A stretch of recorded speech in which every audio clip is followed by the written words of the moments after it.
Hi friends, welcome back to my channel. అందరు ఎలా ఉన్నారు? ఐ హోప్ మీరు అందరు కూడా బాగుండాలని మనస్ఫూర్తిగా కోరుకుంటున్నాను. ఇవాళటి మన వ్లాగ్ వచ్చేసి అయితే డే వ్లాగ్ క్లీనింగ్ అన్నమాట. ఈరోజు చాలా క్లీన్ చేసుకునేది ఉంది. ఆల్రెడీ కిచెన్ క్లీనింగ్ అయితే షేర్ చేశాను కదా. సో ఈరోజు అయితే ఇంకా బెడ్రూమ్ అంతా కూడా క్లీన్ చేసుకుందాం అనుకుంటున్నాను. ఫస్ట్ ఆఫ్ ఆల్ అయితే మార్నింగ్ ఇంకా వర్క్స్ అన్నీ కూడా కంప్లీట్ తర్వాత ఈరోజు బెండకాయ ఫ్రై చేస్తున్నాను. ఈ బెండకాయలు వచ్చేసి మా చేనులో అన్నమాట. సో ఇంకా నిన్న తీసుకొచ్చేసారు. ఇంకా ఈరోజు అయితే కట్ చేసేసి ఫ్రై చేస్తున్నాను. నార్మల్గా బెండకాయ ఫ్రై ఇట్లా చేసుకుంటే చాలా బాగుంటుంది. రోటీస్లోకి కానీ, జొన్న రొట్టెకి కానీ, చపాతీలోకి కానీ. నార్మల్గా రైస్కి అంతా బాగోదు కానీ చపాతీలోకి అయితే చాలా బాగుంటుంది ఫ్రెండ్స్. ట్రై చేయండి. నార్మల్గా వెల్లుల్లిపాయలు వేసేసి తాలింపు పెట్టేసుకొని ఉప్పు కారం పసుపు వేసుకొని 5 minutes అయితే మీడియం ఫ్లేమ్లో పెట్టి ఉడికించుకుంటే ఎంతో టేస్టీ అయిన బెండకాయ అయితే చాలా బాగుంటుంది. జొన్న రొట్టెలకి చపాతీలకి అయితే చాలా టేస్టీ, ఎక్సలెంట్, అసలు టేస్ట్ వేరే లెవెల్ ఉంటుంది. ట్రై. చాలామంది చాలా రకాలుగా పెట్టుకుంటారు. బెండకాయ పులుసు అలాంటివి చేస్తూ ఉంటారు కదా. సో నేనైతే మ్యాక్సిమం మా సైడ్ అయితే ఇట్లనే ఫ్రై చేసుకుంటాం అన్నమాట. ఇట్లా వేసుకుంటేనే బెండకాయని టేస్ట్ వస్తుంది. ఫస్ట్ వేయించేసుకొని ఆ తర్వాత ఫ్రై అయితే చేసుకుంటాము. ఇంకా వర్క్స్ అన్నీ కూడా కంప్లీట్ అయిపోయాయి. వర్క్స్ ఇంకా మార్నింగ్ తినేసిన తర్వాత వర్క్స్ అన్నీ కూడా కంప్లీట్ చేసుకొని ఇప్పుడైతే క్లీనింగ్ అయితే స్టార్ట్ చేశాను. బెడ్రూమ్ అయితే ఇంకా చాలా డేస్ అయ్యింది. అంటే నార్మల్గా అప్పుడప్పుడు క్లీన్ చేస్తూనే ఉంటాను. బట్ ఇంకా అవి దుమ్ము అవుతూ ఉంటాయి కదా. సో మనం అప్పుడప్పుడు కొంచెం పట్టించుకుంటే దుమ్ము కాకుండా ఉంటుంది అన్నమాట. అండ్ ఈరోజు అయితే బెడ్రూమ్లో ఉన్న అండ్ డ్రెస్సింగ్ టేబుల్, అలాగే ఫ్యాన్, బీరువా అండ్ కొంచెం డస్టింగ్ అయిపోయిందన్నమాట. అంతా కూడా రూమ్ అంతా కూడా మనం ఎన్నిసార్లు క్లీన్ చేసినా కానీ ఇంకా డస్ట్ అనేది వస్తూనే ఉంటుంది కదా. సో అట్లా అని చెప్పి నేను అప్పుడప్పుడు ఇలా 15 daysకి ఒకసారి లేదా 1 monthకి ఒకసారి అయితే అన్నీ కూడా క్లీన్ చేసేసుకుంటాను అన్నమాట. ఇట్లా క్లీన్ చేసుకుంటూ ఉంటేనే కదా క్లీన్గా ఉండేది. సో మనం ఎప్పుడో ఒకసారి అట్లా వేసుకుంటూ ఉంటే అసలు క్లీనింగ్ ఉండదు కదా. సమ్ టైమ్స్ డస్ట్ అయినప్పుడు మాత్రం కంపల్సరీగా వేసుకున్నాం అనుకో మనకి కొంచెం పీస్గా అనిపిస్తుంది అన్నమాట. సో ఓకే, క్లీన్గా అయిపోయాయి కదా అని ఒక పీస్నెస్ వస్తుంది. సో అప్పటిదప్పుడు క్లీన్ చేసుకుంటున్నాం అనుకో మనకి కూడా బాగుంటుంది అని చెప్పేసి నా ఒపీనియన్ అన్నమాట. నేనైతే ఇట్లా చేసుకుంటా ఫ్రెండ్స్ సమ్ టైమ్స్. సో మీరు కూడా మంచిగా మోటివేషన్ తీసుకొని నా వీడియోస్ అన్నీ కాదు, నేను కూడా ఒక మోటివేషన్గా ఏదో ఒకటి చేసుకుంటూ ఉండాలి అని చెప్పేసి ఇంకా క్లీన్ చేస్తూ ఉంటాను అనమాట. ఇంకా ఫ్యాన్ వచ్చేసి అయితే ఇంకా వైట్ కాబట్టి చాలా డస్ట్ వస్తుంది అబ్బా. అసలు ఇంకా వాటర్ యూజ్ చేసినప్పుడైతే చాలా డస్ట్ వస్తుంది. ఇప్పుడు ఇంకా వాటర్ ఎక్కువ అంటే వాటర్ వాడడం లేదు, నార్మల్గా ఫ్యాన్ పెట్టుకుంటాం కాబట్టి ఇంకా డస్ట్ అనేది బయట డస్ట్ అనేది మొత్తం వస్తూ ఉంటుంది. సో నాకైతే ఫ్యాన్ క్లీన్ చేయడానికి చాలానే టైం పట్టింది. ఎందుకంటే అది వైట్ కాబట్టి లోపలంతా కూడా డస్ట్ బాగా దుమ్మైందన్నమాట. సో అదంతా పోవాలంటే కనీసం నాకు ఒక 10 minutes లాగా అయ్యింది. నేను వీడియోలో ఇంకా మీకు కొంచెమే చూపించాను, బట్ లోపల వరకు అంతా కూడా క్లీన్ చేయాలంటే కొంచెం టైం పట్టిందన్నమాట.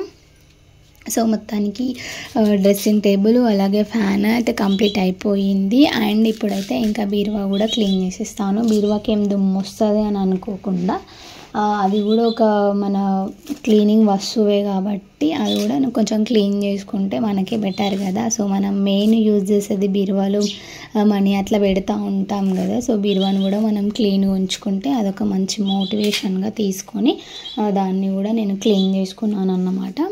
సో ఇంకా మా పాప బయట ఆడుకుంటుంది, నేనైతే ఇటు క్లీనింగ్ చేసుకుంటున్నాను అన్నమాట. ఇంకా అవన్నీ కూడా కంప్లీట్ అయిపోయాయి. ఇంకొక ఫ్యాన్ ఉంటుంది, చిన్న ఫ్యాన్ ఇటు సైడ్ అని. ఇంకా అన్నిటితో పాటు అది కూడా మనకి పార్ట్ ఆఫ్ ద పార్టే కదా, అంటే మనం క్లీన్ చేసుకునే వస్తువే కదా. ఇంకా పైన ఉంది కదా ఎందుకులే అని లైట్ తీసుకోకుండా దాన్ని కూడా మనం క్లీన్ చేసుకోవాలా. ఎందుకంటే ఎక్కువ మా ఇంట్లో యూజ్ చేసేది చిన్న ఫ్యానే, అంటే నార్మల్గా చిన్న ఫ్యానే ఎక్కువ యూజ్ చేస్తూ ఉంటా. ఎందుకంటే అప్పుడప్పుడు మనం అంటే ఎప్పుడు కూలర్ పెట్టుకొని ఉండడం కదా. సో మనం కొంచెం వెదర్ కూల్గా ఉన్నప్పుడు నేను ఖచ్చితంగా చిన్న ఫ్యానే యూజ్ చేస్తాను, చిన్నదే పెట్టేసుకుంటాను అన్నమాట. కూలర్ చాలా తక్కువ యూజ్ చేస్తాను, ఎక్కువ వేడైనప్పుడే అది యూజ్ చేస్తాను అన్నమాట. అండ్ ఇంకా ఫైనల్గా అది కూడా నార్మల్గా పచ్చి క్లాత్తో కాకుండా నార్మల్ క్లాత్తో తూడ్చేసాను పైన డస్ట్ అంతా కూడా. ఇంకా తూడ్చేసి అక్కడక్కడ గోడల పైన కూడా డస్ట్ అయిపోయిందన్నమాట. చిన్న చిన్న బూజు పట్టడం లాంటివి ఇట్లా గోడలు చిన్నగా అవుతాయి కదా. సో అట్లా అయ్యింది. అందుకే ఇంకా అక్కడ కూడా మొత్తం డస్ట్ అంతా కూడా దులిపేస్తున్నాను. యాక్చువల్లీ ఇంకా దులుపుతూ ఉండంగా నాకు కంట్లో పడింది అన్నమాట. డస్ట్ బాగుంది ఇక్కడ పైన. మాకు కబోర్డ్ అని కాదు, ఇది చిల్క చిక్క అంటారు.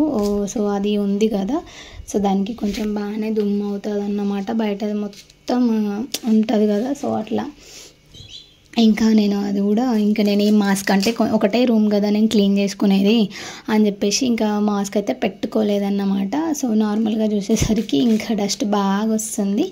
ఇక అంతా కూడా క్లీన్ చేసి ఇదంతా కూడా క్లీన్ చేసిన తర్వాత బెడ్ మీద మొత్తం ఇంకా అక్కడ నుంచి కొంచెం దుమ్ము పడింది. యాక్చువల్లీ వాష్ చేయించానని చెప్పి వాషప్లే ఎక్కువ మరీ ఏం దుమ్ము లేదు. ఇంకా ఇల్లు మొత్తం క్లీన్ చేసుకోవాలి కదా, అది కూడా క్లీన్ చేస్తే బెటర్ అని చెప్పి చిన్న చిన్న అక్కడక్కడ ఉన్నాయి కాబట్టి ఇంకా అవి కూడా దులిపేసిన తర్వాత ఇంకా మొత్తం కూడా ఊడ్చేసుకుంటున్నా. ఇప్పుడు ఇంకా మనకి డస్ట్ అనేది బాగా వస్తుంది కదా, సో అట్లా మనం అప్పుడప్పుడు క్లీన్ చేసుకుంటా పోయినామనుకో మనకే క్లీనింగ్ అనేది చాలా తక్కువ ఉంటుంది అన్నమాట. ఈరోజు అయితే ఈ ఒక్క రూమ్ అయితే క్లీన్ చేసుకోవడానికి నేను ట్రై చేశాను. మనం ఒకే రోజు ఇల్లంతా క్లీన్ చేసుకోవాలని ఏం రూల్ లేదు కదా, సో మనకి మన టైంని బట్టి మన పీస్ని బట్టి మనము చేసుకుంటూ ఉండాలన్నమాట. ఇంతకుముందు అయితే నేను కిచెన్ మొత్తం కూడా అవసరం లేని అన్నీ పడేసి అవసరం ఉన్నాయే ఉంచాను.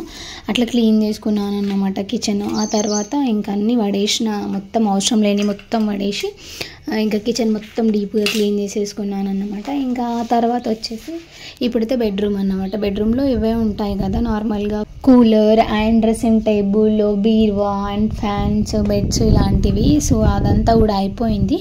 అయిన తర్వాత ఇంకా ఇక్కడ వచ్చేసి అయితే డ్రెస్సింగ్ టేబుల్ కింద బాక్స్లో అన్నీ మెస్సీ అయిపోయాయి అన్నమాట. అంటే నేను ఇక్కడ బ్యాంగిల్స్, మేకప్కి సంబంధించినవి అన్నీ, ఇంకా మన గర్ల్స్కి సంబంధించిన మేకప్ ఐటమ్స్ మొత్తం కూడా నేను ఇక్కడ పెడతా. సరిపోతలేదన్నమాట. ఎట్లంటే అట్లా పెట్టడం వల్ల సరిపోదు కదా ప్లేస్. సో అట్లా మనకి కొంచెం స్పేస్ కావాలంటే మనం నీట్గా అవసరం లేని అన్ని పడేసి నీట్గా సర్దుకున్నాం అనుకో అక్కడ మనకి స్పేస్ అనేది ఏర్పడుతుంది కదా. సో అట్లా అని చెప్పి నేను ఇంకా అవసరం లేనివన్నీ కూడా అవసరం లేని తీసేసి ఇంకా నీట్గా నా బ్యాంగిల్స్ అండ్ ఇంకా మొన్న హెయిర్కి పెట్టుకున్నా కదా మ్యారేజ్లో, అవి పిన్స్ అవన్నీ కూడా ఒక బాక్స్లో నీట్గా పెట్టాను.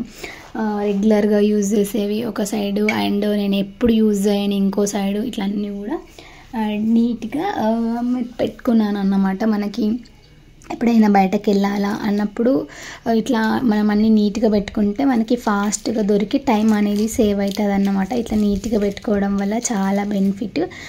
బట్ ఇట్లా పెట్టుకోకపోతే మనకి చాలా ప్రాబ్లం అవుతుంది. ఎక్కడికైనా వెళ్ళాలంటే అన్నీ వెతకాలి, అన్నీ మళ్ళీ తీయాల్సి వస్తుంది కదా. సో అట్లా నాకు బయటకు వెళ్ళేటప్పుడు నేను మేకప్ ఎక్కువ ఏం యూజ్ చేయను. నార్మల్గా ఫంక్షన్స్కి తప్పితే అంటే మేకప్ ఐటమ్స్ కానీ, స్టిక్కర్స్ కానీ, బ్యాంగిల్స్ కానీ బయటకు వెళ్ళేటప్పుడు ఏవి ఏంటిది అనేది ఫంక్షన్స్కి అనేది మొత్తం ఇంకా అన్ని ఇంకా బాక్సెస్ మొన్న సరిపోతలేవని చెప్పి ఇంకా ఆర్డర్ పెట్టుకున్నా కదా, ఇంకా అవి కూడా యూజ్ చేసి అందులో కొన్ని అవసరం లేని బ్యాంగిల్స్ అవన్నీ కూడా నీట్గా ఇట్లా సర్దేసుకొని 2 బాక్స్లో అయితే బ్యాంగిల్స్ అవసరం లేని అన్నీ కూడా పెట్టేశాను అన్నమాట.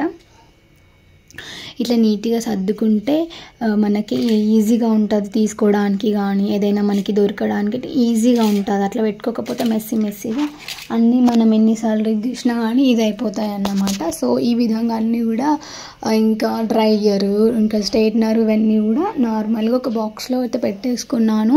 ఇంకా పాపాయి కూడా ఉన్నాయి, పాపాయి కూడా సపరేట్గా పెట్టేశాను. ఇట్లా పెట్టేసుకొని నీట్గా సర్దుకున్నాను అన్నమాట.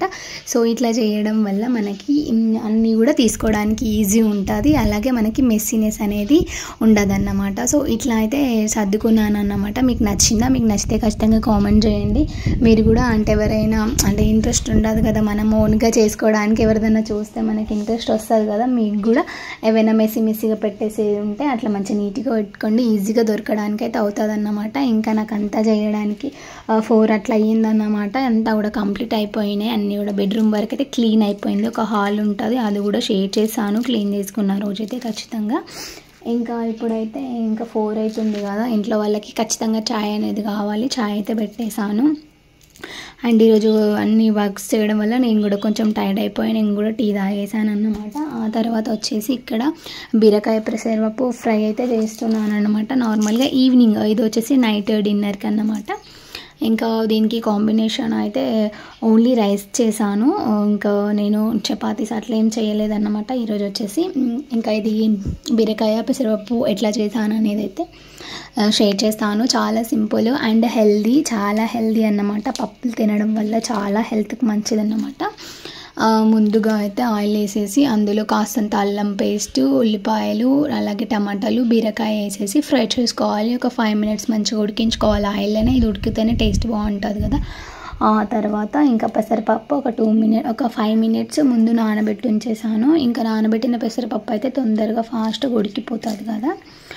సో అట్లా అని చెప్పేసి ఇంకా నానబెట్టి ఉంచేసాను. ఇంకా పెసరపప్పు వేసేసుకొని అందులో టేస్ట్కి సరిపడంత ఉప్పు, కారం, పసుపు, అలాగే ధనియా పౌడర్, కొత్తిమీర ఉంటే కొత్తిమీర, మెంతికూర ఉంటే మెంతికూర, మన దగ్గర ఏ వెజిటేబుల్స్ ఉన్నా కూడా ఓకే, ఇవన్నీ కూడా వేసేసుకొని 5 minutes లేదా 10 minutes మీడియం ఫ్లేమ్లోనే పెట్టుకొని ఉడికించుకోవాలి. హై ఫ్లేమ్లో పెట్టి ఎప్పుడు కూడా కర్రీస్ ఉడికించుకున్నట్టయితే అది సరిగా ఉడకవు. మ్యాక్సిమం అయితే మీడియం ఫ్లేమ్లోనే పెట్టాలి. కొంచెం టైం ఎక్కువ పడుతుంది కానీ టేస్ట్ కూడా బాగుంటుంది అన్నమాట. ఫైనల్గా నేనైతే ధనియా పౌడర్ వేసి సరిపడని వాటర్ వేసుకొని పెట్టాను. ఇవాల్టి వ్లాగ్ ఇదన్నమాట. ఈ వీడియో నచ్చితే ఖచ్చితంగా ఒక లైక్ ఇచ్చేసి ఫస్ట్ టైం చూసే వాళ్ళైతే సబ్స్క్రైబ్ చేసుకోండి. ఈవినింగ్ టైంలో అయితే నేను బయటకు వెళ్ళాను. సో ఐ హోప్ నెక్స్ట్ వ్లాగ్తో మళ్ళీ కలుద్దాం. బాయ్.